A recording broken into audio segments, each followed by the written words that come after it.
Ako po si Brother Romel, ang unang magtuturo sa inyo. So, ang nabigay po sa akin topic ay Jesus is coming again. Naniniwala po ba kayo na babalik ang ating Panginoon? Sino po naniniwala? Taas kamay. So, lahat tayo naniniwala. So, may tanong dito. No? Nakahanda na ba tayo o hindi? Marami sa atin lumalabas na parating na ang ating Panginoon. Pero ang tanong doon, pinaghahandaan ba natin ang pagdating ng ating Panginoon? Maraming haka-haka na darating ang Panginoon sa ganitong araw. Parang nakaraan ng 2012, may lumaganap na darating na daw uli ang Panginoon ng 2012. So lahat ng tao, yung ibang mga Kristiyano, naghahanda. So ending, hindi naman dumating. So ganun ba tayo kuminsan? Na kapag alam lang natin darating ang Panginoon, tsaka lang tayo maghahanda. Tuwing huling oras, huling araw, tsaka tayo naghahanda. Sabi nga po sa Acts chapter 1, verse 1 to 11. Basahin po natin.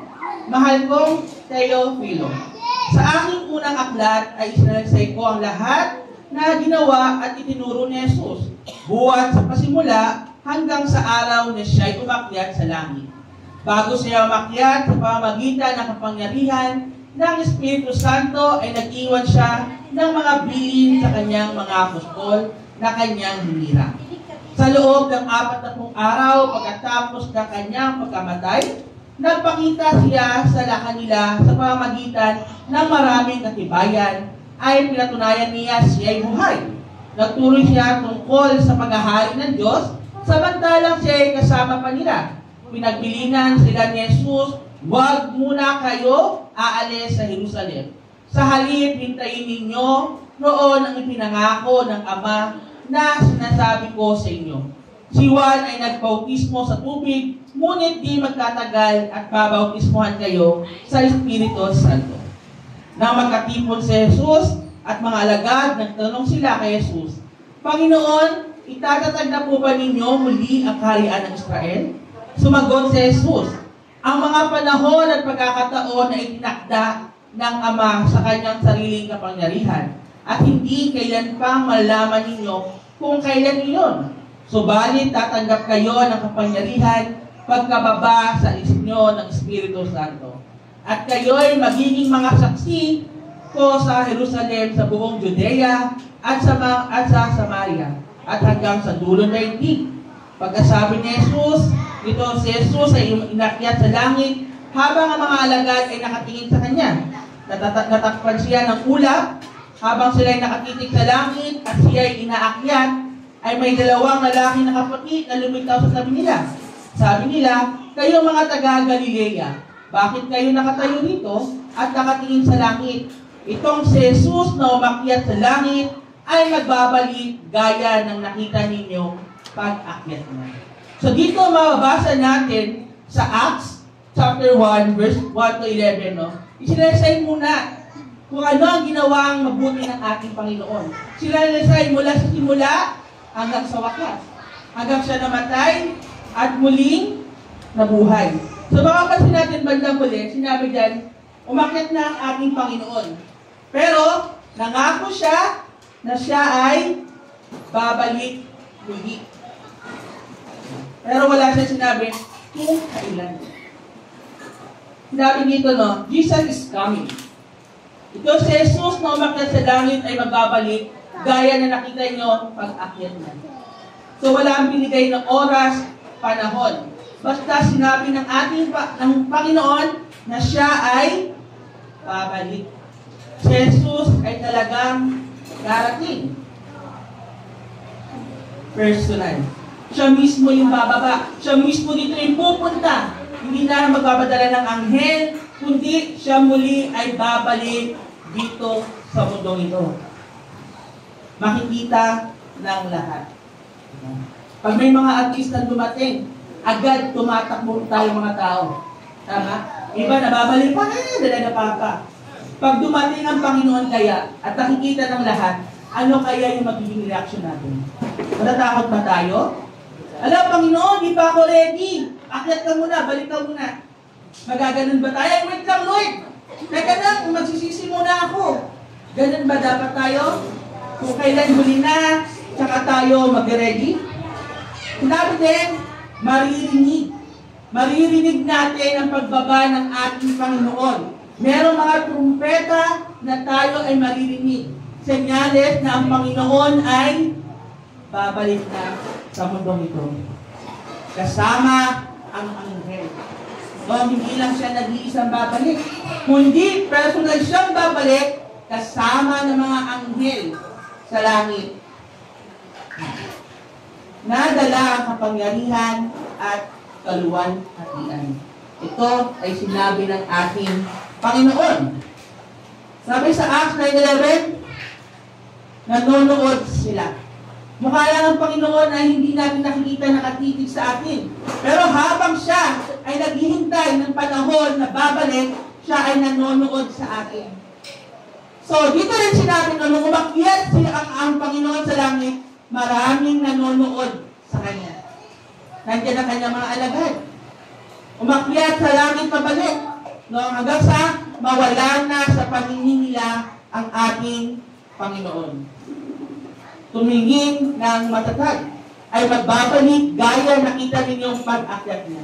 So muli dito sa binasa natin sa Acts chapter 1, verse 9 to 11, isa lang yung punto. Kundi ang Panginoon ay babalik sa takdang panahon. Pinatagal, tumagal, kahit gaano katagal, ang pangako ng Diyos ay hindi napapako. Pag sinabing siya ay babalik, siya ay babalik. Ang tanong dito, tayo ba ay naka-ready o hindi? Sinabi sa 1 Thessalonians chapter 4 verse 16, sa araw na iyon ay maririnig ang tinig ng anghel at ang tunog ng trumpeta ng Diyos at ang Panginoon mismo ay bababa mula sa langit na sumisigaw at ang mga namatay ay sumasampalataya kay Kristo ay bubuhayin muna. So sa pagbalik ng ating Panginoon, lahat ng namatay na sumunod sa Kanya ay bubuhayin. Bakit po? Kasi sama-sama tayong aakyat sa langit. Sa ngayon, wala pang tao sa langit. Meron kaya tawag na paraiso, kung saan naroon lahat yung mga taong sumunod sa Kanyang pinag-uutos. Dahil sabi ng Panginoon, lahat tayo sabay-sabay. In 1 Thessalonians chapter 4, verse 15 to 17, ito ang tinuturo ng Panginoon na sinasabi namin sa inyo. Tayong mga nabubuhay pa at natitira pa hanggang sa pagparito ng Panginoon ay hindi mauna sa mga namatay na. Sa araw na iyon ay narinig ang tinig ng aranghel at tunog ng trumpeta ng Diyos at ang Panginoon mismo ay bababa mula sa langit. Langit na sumisigaw at ang mga namatay na sumasampalataya kay Kristo ay bubuhayin muna. Pagkatapos tayo namang buhay pa at natitira ay titipunin sa alapaap kasama ng mga binuhay upang salubungin ang Panginoon sa himpapawid. Sa ganon, makakapiling natin siya magpakailanman. So, ganito mangyari sa atin. Kapag dumating na yung panahon na magbabalik muli ang ating Panginoon, hindi tayo unahin, kundi yung mga namatay muna. At tayo mga natitira na sumusunod sa ating Panginoon ay kasama niyang iaakyat. Nakakalungkot, hindi lahat makakasama. Bakit? Ang iba ay hindi naghahanda sa kanyang pagdating. Marami sa atin na binabaliwala ang mga bagay na yon. Dito pinapaalala sa atin na habang wala pa ang Panginoon, tayo ay naghahanda. In 2 Thessalonians chapter 1, verse 6 to 10, sinundan ninyo ang aming halimbawa at ang halimbawa ng Panginoon. Kahit dumanas kayo ng pakaraming paghihirap, tinanggap ninyo ang salita ng Diyos ng may kagalakan mula sa Espiritu Santo. Kaya naging huwarang kayong mga mananampalataya sa Macedonia at Akaya, sapagkat hindi lamang sa salita ng Panginoon ang lumalaganap sa Macedonia at Akaya sa pamamagitan ninyo. Ang inyong pananampalataya sa Diyos ay nabalita rin sa lahat ng dako, kaya't hindi na kailangan magsalita pa kami tungkol dito. Ang mga taga-roon na rin ang nagbalita kung paano ninyo kami tinanggap. Sila ang nagsasabi kung paano ninyo tinalikuran ng pagsamba sa mga Diyos-Diyosan upang maglingkod sa tunay at buhay na Diyos at maghintay sa pagbabalik ng kanyang anak mula sa langit, itong si Jesus na muli ninyong binuhay na siya ring magliligtas sa atin sa darating na puot ng Diyos. So kagaya kaya tayo ng Macedonia, na todo tayo naghahanda sa pagrating ng ating Panginoon. Kahit wala pa yung Panginoon, alam na ng Panginoon kung sino ang mga kasama niya sa darating na pagbubuko. Dito, welcome sila. Open hand sila, tinanggap ang salita ng Panginoon. Tayo kaya mga nakitira dito, gaano tayo willing na tanggapin ang ating Panginoon? Gaano tayo kasigurado sa puso natin na tinatanggap natin ang ating Panginoon? Hello. Sinabi po, mga bagay na magaganap sa pagbabalik ni Jesus. Maraming nangyayari sa pagbalik ng ating Panginoong Jesus. Unang-una, bubuhayin ang lahat ng mga patay. Marami sa atin ngayon, no, may mga nagsasabing, kaya ko buhayin yung patay. May maraming natiklaim na bumuhay na siya ng patay. Pero wala naman pruweba. Hindi katulad ng ating Panginoon na merong binuhay o siya mismo ay nabuhay mula sa pagkamatay. Dito, sinabi, magaganap kapag bumalik ang ating Panginoon, bubuhayin ang lahat ng mga namatay. John 6, verse 39. At ang kanyang kalooban, ang huwad kong hayaang makahamak, at kahit sino man sa mga ibinigay niya sa akin, kundi ang buhayin ko silang muli sa huling araw. Ito ang ating Panginoon. Ayaw tayong mawala. Ayaw tayong mapahamak. Dahil pinangako sa Kanya, o inabilin tayo ng Amang sa langit, na bubuhayin ulit tayo pagdating ng takdang panahon. Sabihin ko, ahatulan ang mundo. Ahatulan bakit? Dahil tayo po lahat ay nagkasala. Sino po magkataas ng kamay dito na walang kasalanan? Sino po walang kasalanan dito?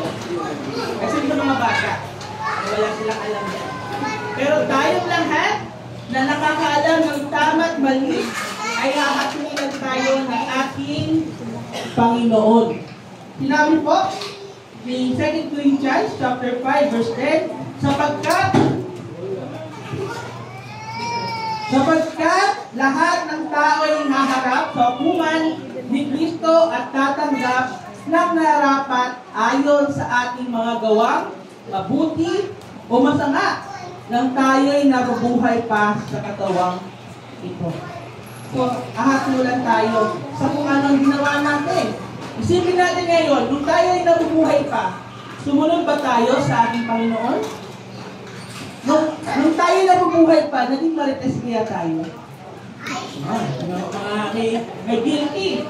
Nung tayo nabubuhay pa, sinisira ba natin ang katawan natin? Ba't sinabing sinisira? Umiinom ba tayo? Naninigarilyo tayo? Makamundo ba tayo? Ganon, no? Sugay. Sa lahat na makamundong gawain. So, sa tingin natin mga bagay na yan ba ang kagustuhan ng ating Panginoon? Kapag humatol ang Panginoon, di niya pwedeng isisi ang kasalanan mo na yan na mapupunta sa Kanya. Hindi ganun ang Panginoon. Kundi hahatulan tayo base sa ginawa natin habang tayo ay nabubuhay. Paparusahan ang mga masasama. Lahat tayong gumawa ng masama ay paparusahan. Kahit anong tawag Panginoon, wag niyo po kami parusahan. Ang Panginoon, maraming oras na ibinigay sa atin hanggang tayo ay magsisi. Pero ending, ang tao ay binabaliwala yung oras na binigay ng Panginoon. Kaya pag dumating siya ang nagbabalik, tayo ay paparusahan. In Matthew chapter 25, verse 41, sasabihin naman niya sa mga nasa kaliwa, lumayo kayo sa harapan ko, kayong mga isinumpa. Doon kayo sa apoy na di namamatay, na hinanda para sa Diablo at sa kanyang mga tampon. Ito po yung nakakalungkot, no? Pag ganun yung sinabi sa atin ng Panginoon, na tayong gumagawa ng masama, ay dito mapupunta. Okay. Sa apoy na di namamatay. Kumbaga, ito ang impyerno. Kapag napunta tayo sa impyerno, kahit anong pakabait mo dyan, wala na. Okay, doon pa kayo mag-share ng Word of God? Bali, wala na po. No, hindi na natin maramdaman. Yung init na yung naramdaman natin, ay wala pa po. No, kapag na tayo ay napunta na sa impyerno, sisirain ang kasalukuyang kaayusan. Itong mundong ito hindi naman tunay na maayos. Bakit? Dahil tao ang nagpapatakbo. Pero kapag dumating ang ating Panginoon, ito ay muli niyang aayusin, babaguhin na naaayon sa turo ng ating Panginoon. In Revelation chapter 22, verse 14, pinagpala ang naglilinis ng kanilang kasuotan, sapagkat bibigyan sila ng karapatang pumasok sa lungsod at kumain ng bunga punong kahoy na nagbibigay buhay. Ito yung masarap sa pakiramdam. Nahahayaan tayo ng Panginoon na pumasok sa bago niyang gawa. Isang mundo na walang paghihirap, isang mundo na hindi na namamatay, isang mundo na hindi na nagugutom. Tayo dito ay walang kapahingahan. Pero sa mundo na gagawin o aayusin ng Panginoon, ito ay meron tayong tunay na kapahingahan. Dito wala. Nakaupo kayo dyan, pero baka iniisip niyo, ano kaya ulam namin mamaya? Hala, madilim yung sinampay ko. Ay, naba pa naman ako. O kaya, natutulog tayo, pero yung utak natin, gumagana pa rin. Puro problema ang iniisip. Pero kapag ang Panginoon, inayos na lahat, makakaramdam tayo ng tunay na kapahingahan. Ibibigay ang kaharian sa Ama. Ibig sabihin, ibibigay tayo. Tayo ang mga sumunod sa ating Ama na sa langit. Bakit? Dahil tayo po ay bilong sa kaharian ng ating Ama. In 1 Corinthians chapter 15, verse 23 to 28, ngunit ang bawat isa ay may kanya-kanyang takdang panahon. Si Kristo ang pinakauna sa lahat. Pagkatapos, ang mga kay Kristo sa panahon ng pagpaparito at darating ang wakas kapag ibinigay na ni Kristo ang kaharian sa Diyos Ama. Pagkatapos niyang malupig ang lahat ng paghahari, pamamalaan at kapangyarihan, sapagkat Kristo dapat maghari sa malupig niya at lubusang mapasuko ang kanyang mga kaaway. Ang kahuli-huli ng kaaway na kanyang lilisugin ay ang kamatayan. Ganito ang sinabi ng kasulatan. Ang lahat ng bagay ay lubusang ipinailalim sa Diyos, ang kanyang kapangyarihan, ngunit salita, ang lahat ng bagay maliwanag ng hindi, kasama dito ang Diyos na siyang naglagay ng lahat ng bagay sa ilalim ng kapangyarihan ni Kristo. At kapag ang lahat ay nasa ilalim na ng kapangyarihan ng anak, ipinailalim naman siya sa kapangyarihan ng Diyos na naglagay ng lahat ng bagay sa ilalim ng kapangyarihan niya. Sa ganyan, ang Diyos ay mangingibabaw sa lahat. Sa piling na ang Diyos, siya na yung mag-aayos sa atin. Siya na yung mag-aalaga sa atin. Kapag tayo ay tunay na sumunod sa Panginoon. Sabi dito, kapag dumating ang Panginoon, hindi na tayo makakatago o makakatakas. Dito na, ang pagtago pa tayo eh. Kapag dumating ng Bombay na pinag-utahan natin, tago mo ako, wala akong pinag-utahan. Pero kapag dumating ang Panginoon, kahit saan ka pa magtago, hindi ka makakawala. Maririnig ang lahat ng kanyang hilig. Kung ang Bombay ayaw marinig kapag kapag naniningil? Ang Panginoon, kahit gaano ka kalayo, maririnig at maririnig mo ang Panginoon.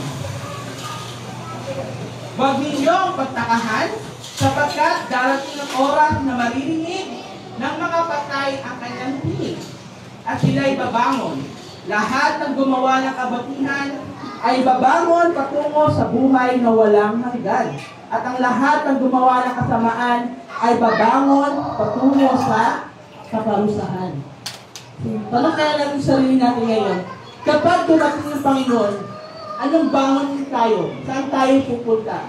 Sa piling ba ng Panginoon? O doon tayo sa kaparusahan na darating? Hahatulan base sa ating ginawa. Ito yung sinasabi natin kanina. Nahahatulan tayo ng Panginoon. Hindi siya manghuhula na ang kasalanan ni Giselle, ipapasa niya kay Micaela. Ang kasalanan ni James, ipapasa sa akin. Hindi, base ito lahat sa kanyang mga ginawa. Hebrews 4 verse 13, sa kabila ng lahat ng ito, isa lamang ang aking masasabi. Matakot ka sa Diyos at sundin mo ang kanyang mga utos, sapagkat ito ang buong katungkulan ng tao. Lahat ng gawin natin, hayag man o lihim, mabuti ay masama, ay ipagsusulit natin sa Diyos. Kaya sinabi, wala tayo mga tatakas. Kapag humarap tayo, dumating ang Panginoon, tinanong tayo ng isang bagay, hindi na tayo makakapagsinungaling sa Panginoon. Dahil alam niya na, kapag siya ay nagtanong, alam niya na ang kasagutan. Sumunod ka ba sa utos ko? Kasi po Lord, busy po ako eh. Busy po ako maglaban ng Lord. Yung pala iba, busy sa donkey. Sa sugat. Then, sabi rin sa mga ngaral, chapter 12, verse 13, walang nilalang na makakatagpo sa Diyos. Ang lahat ng hayag at lagtad sa kanyang paningin at sa kanya tayo ay matutulit ng ating sarili. So, balang araw talaga, tayo ay magsusulit sa Panginoon. Haharap at haharap tayo sa ating Panginoon. Kaya dapat kapag tayo ay humarap na sa Panginoon, tayo ay nakahanda na. Nakaready na tayo. Kapag dumating ang Panginoon at tayo ay kanyang hinatulan, ano kaya masasagot natin? Ang mga sumunod at tatanggap ng buhay na walang hanggan, at ang buhay na walang hanggan, at hindi sumunod ay paparusahan habang buhay. Matthew 25 verse 46. Ito yung pinasabihin doon na mangyayari sa atin. Kapag dumating ang ating Panginoon, kung hindi ka sumunod, paparusahan ka. Kung sumunod ka, tinanggap mo ang utos ng Panginoon, ibibigay sa iyo ang pangako niya. At ito ang buhay na walang hanggan. Jesus is coming. Naniwala kayo? Isang tanong, kailan at handa na ba kayo? Handa na ba tayo kapag dumating ang Panginoon? Marami rin nagtatanong, kailan darating ang Panginoon? Sinabi, in Matthew 24 verse 36-39, ngunit tungkol sa araw at oras na iyon ay walang nakakaalam. So sa pagdating ng Panginoon, walang nakakaalam kahit ang mga anghel sa langit o maging ang anak man. See? Kahit ang Panginoong Jesus ay hindi na alam. Sino nakakaalam? Ang Ama lamang ang nakakaalam nito. Kapag inupos na ng ating Panginoon na bumaba ka doon at parusahan at kunin ng mga sumusunod, susunod ang ating Panginoon. Pagdating ng anak ng tao tulad noong panahon ng Noe, ng mga araw na iyon, bago bumuha, ang mga tao ay nagsikain, nag-inuman at nagsipag-asawa hanggang sa araw na pumasok si Noe sa barko. Hindi nila namalayan ang nangyari hanggang sa dumating ang baha at tinangay silang lahat. Ganun na mangyayari pagdating ng anak ng tao. Darating ang Panginoon na hindi natin namamalayan. Pwedeng bukas, pwedeng mamaya, pwedeng ngayon, pero hindi natin masasabi ng takdang oras at panahon. Sabi, nakahanda na ba tayo? Matthew 24 verse 44. Kaya lagi kayong maging handa sapagkat darating ang anak ng tao sa oras na hindi nyo inaasahan. So, lagi ba tayong ready? Buti pa pag may bisita, naghahanda tayo eh. Kahit wala tayong pera, mangutang ka muna sa tindahan, maghahanda tayo. Pero ba't ang Panginoon? Alam natin darating, pero hindi tayo naghahanda. So, ganun din na sinabi sa Matthew 25, verse 13. Pagkatapos nito, sinabi ni Jesus, kaya magbantay kayo, sapagkat hindi nyo alam ang araw o oras man. Hindi natin alam kung ano mangyari bukas. Hindi natin pwede malaman kung ano mangyari mamaya. Basta sinabi dito, sinasabi na magbantay. Maging ready tayo sa lahat ng oras. Ganun din sa verse 22 ng Marcos chapter 15. Ngunit walang nakakaalam ng araw o oras na iyon. Kahit ang mga anghel sa langit o anak man, ang Ama lamang ang nakakaalam. Kahit ang Panginoon, paulit-ulit di nakakaalam, ang Panginoon lamang ang nakakaalam kung kailan niya pababalikin ang ating Panginoong Jesus. Sinabi rin dito, sa aking halimbawa ang pagdating ng ating Panginoon. In 1 Thessalonians chapter 5, verse 2, sapagkat alam ninyo na ang pagdating ng araw ng Panginoon ay tulad ng pagdating ng magnanakaw sa gabi. Ang magnanakaw ba? Nagsasabing darating siya? Ay, hindi, magnanakaw ako sa bahay niyo, ha? Hindi. Kundi, darating na lang siya ng bigla. Ganun din sa 2 Peter chapter 3, verse 10. Ngunit ang araw ng Panginoon ay darating na parang magnanakaw sa gabi. So, kung babasahin din natin ang Revelation chapter 15, verse 15, makinig kayo, ako'y darating na parang magnanakaw. Pinagpala ang nanatiling bisig at nag-iingat ng kanyang damit, hindi siya lalakad ng hubad at hindi mapapaya sa harap ng tao. Ano yung sabihin sa verse na yan? Mapalad ang mga taong handa. Sumunod na ng Panginoon. Nakaready na sa kanyang pagdating. Pagdating ng araw, siya ay dumating. Isasama na tayo. Hindi tayo mapapahiya sa mundong ito. Lahat ng ginawa natin ay hindi mababali. Wala.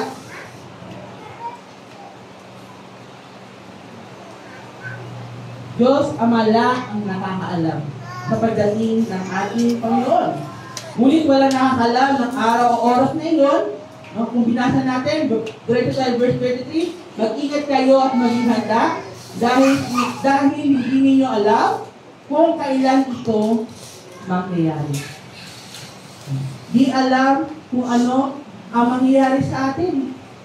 Kaya pinaghahanda tayo lalo ng Panginoon eh. Ano mang oras, ano mang gagawin, no? Maging ready tayo. Ganun din po sinabi sa verse niya. Sinabi rin dito, no? Kaya nga mga minamahal, habang hinihintay kayo, sikapin ninyo, maging ninyo kayo ay madatnang namumuhay ng payapa, walang dungis at walang kapintasan. Isipin ninyo, kaya nagtimpi ang Panginoon ay upang bigyan kayo ng pagkakataon may ligtas. Iyan ang sinulat sa inyo ng kapatid natin si Pablo, na taglay ang karunungan kaloob ng Diyos. Habang tayo nabubuhay, mamuhay tayo na naayon sa ating Panginoon. Be ready! Sinabi sa dito, naghahanda tayo sa mga importante sa buhay natin. Pero walang na mga importante na makita natin ang lumikha sa atin. Wala nang mas sikat, wala nang mas sikat pa sa Panginoon, kundi ang Panginoon lamang. Kaya lagi tayong maging handa. Sabi ito, ating paghahanda na makipagtagpo sa Diyos ay nagpapaliwanag kung tayo ay matalino o hindi. Bakit? Kasi tayo ay nakaredy. Kung ikaw ay handa, matalino kang tao. Dahil pinaghandaan mo ang pagdating ng ating Panginoon. Pero kung hindi, ano ang mangyayari sa atin? So sabi ko, tanging ang mga na kay Kristo at namuhay ng tapat sa Kanya ang nakahanda upang makatagpo ng Diyos. So bali sa ating ending, no, pinaghahanda tayo ngayon, mga kapatid, na maging handa tayo sa lahat ng oras. Dahil hindi natin alam ang mangyayari. Hindi natin alam kung anong oras ang Panginoon. Kaya ang sinasabi ko, na lagi tayong handa. Isang paalala lang sa atin na ang Panginoon ay darating. at maging handa tayo sa lahat ng oras. Maraming salamat. Tayo po namin. Dakilang Diyos, susumbalo sa lahat. Maraming salamat, Ama, sa mga itinuro mo sa amin ngayong araw, na dapat lagi kami handa sa iyong pagkaparating, sa iyong pagdating, Ama, kapagkat hindi po namin alam o oras o araw ng iyong pagdating, ay mabuti na kami handa sa iyong pagdating, Ama. Muli, Ama, maraming salamat. Ito pagdalangin namin sa pangalan ni Jesus, na ang tagapagligtas. Amen.